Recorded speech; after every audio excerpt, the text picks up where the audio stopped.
I admit that I'm in my 70s and my reflexes probably aren't what they were a few years ago. That doesn't mean that I have to fly a glorified kite. And apparently my reactions are a little bit sharper than a solo shot that's trying to film this. Just hang in there, it'll catch up.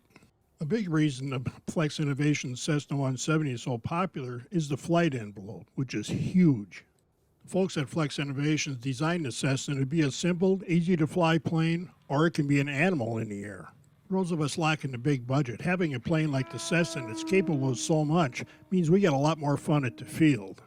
I have days where I like nothing better than to sit around and do a couple of hundred touch and goes, and the Cessna is the perfect plane for that. Between the airframe design and the Aura 8, this is a really easy plane to fly. Plus, it's big enough that it's easy to see even when conditions aren't perfect.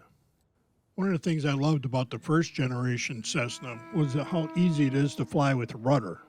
And the G2 version shown here is at least that good with the rudder, if not better. The G2 Cessna is still pretty new to me, so I took it up a ways to try hammering the rudder around. This is also a great plane to learn how to use the rudder as well because it doesn't have any bad habits. You can still mess it up with the rudder input, but you're going to have to put a ton of it in to do it. This Cessna is so stable you can learn to fly it sideways pretty easily. As always, this is a new plane, so I tried this up higher before I start bringing it down.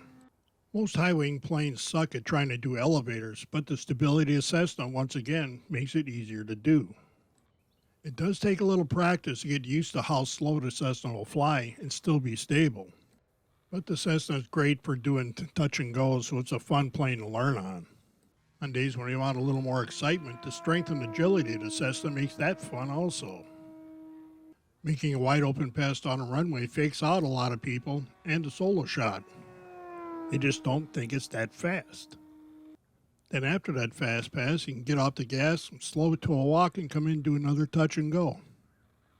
Because the Cessna is so stable and how it responds to all controls, doing a rolling, climbing turn as you leave the runway is easy to do too. There's not a whole lot of high-wing airplanes that'll do a snap and a half on takeoff like the Cessna will. And it's so predictable that a little practice gets you coming out of it inverted nice and clean. Apparently the solo shot was worrying what was going on also. I also think that the Cessna is the easiest high-wing plane I've ever had at flying inverted. You do have to hold a bit of down elevator, but it's easy to control. And when you're ready, just push more down elevator and climbs right out of it. One of the things I try to get newer pilots to practice is doing this figure eight with the rudder. You still have to use a little elevator and a little bit of aileron cross control, but not all the time, and it's easy to learn how to do.